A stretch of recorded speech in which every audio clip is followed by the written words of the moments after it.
All right, what's a great wine for beginners? How about Moscato D'Asti? Welcome back to Drinking It In.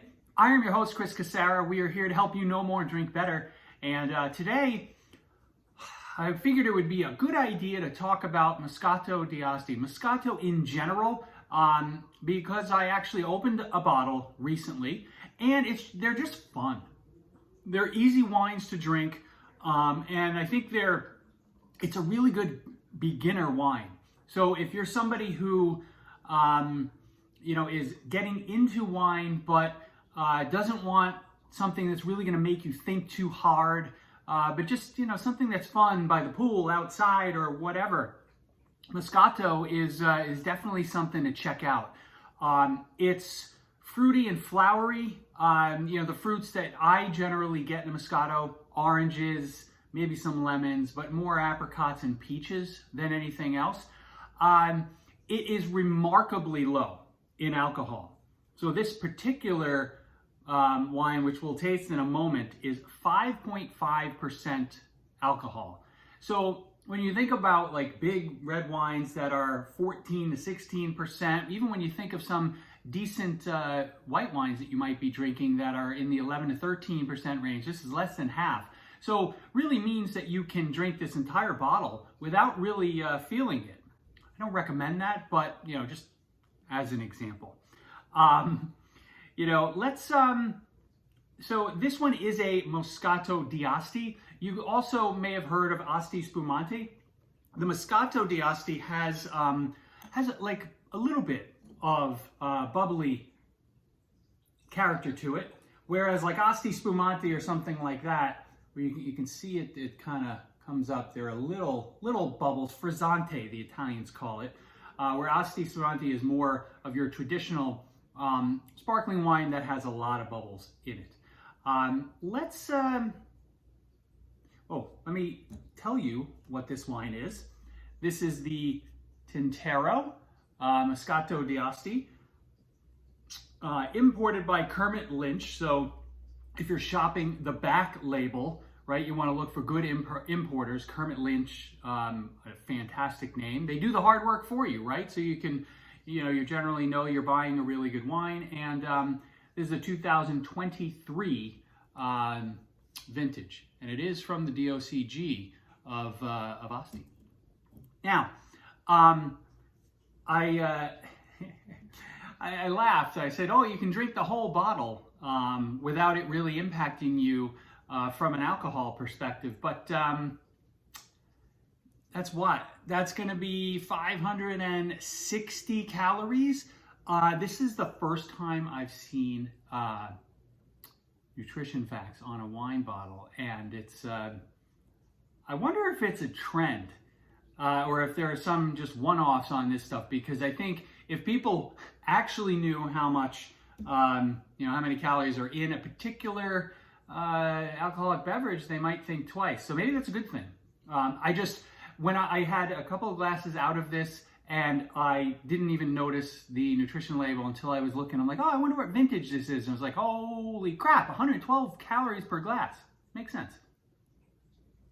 So this is Moscatos are very aromatic, right? They're fun because of that. They really smell great. This one has a very tropical vibe. And like, again, when you think of oranges, fruits, flowers, apricots, peaches, this almost has more of a like a honeydew melon, pineapple vibe.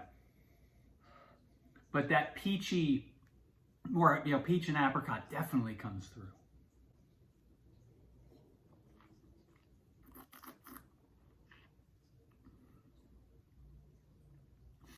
It's the bubbles are there, which is really nice.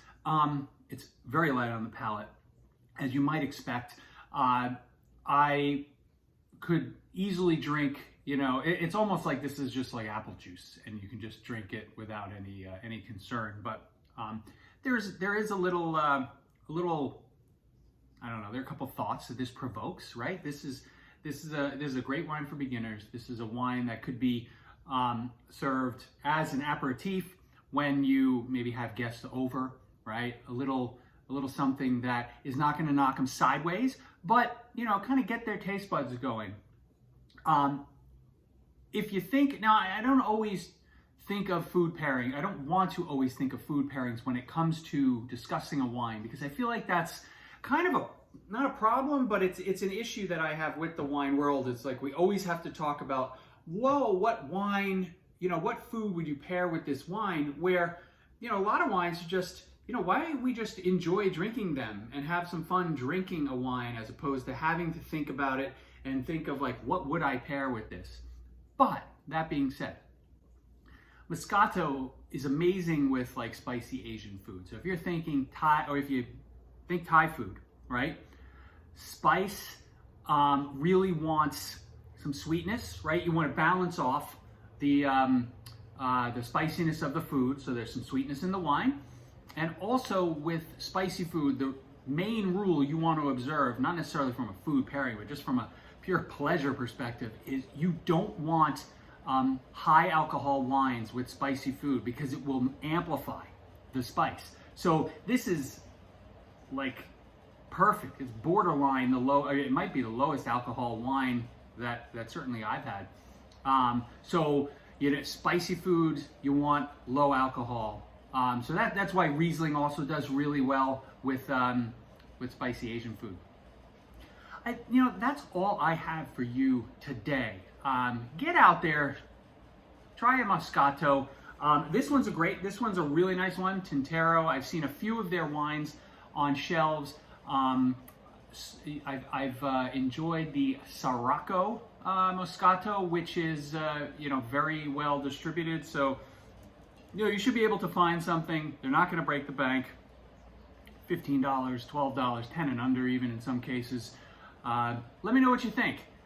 Do you approve of Moscato? I don't know. Cheers. Thanks for watching.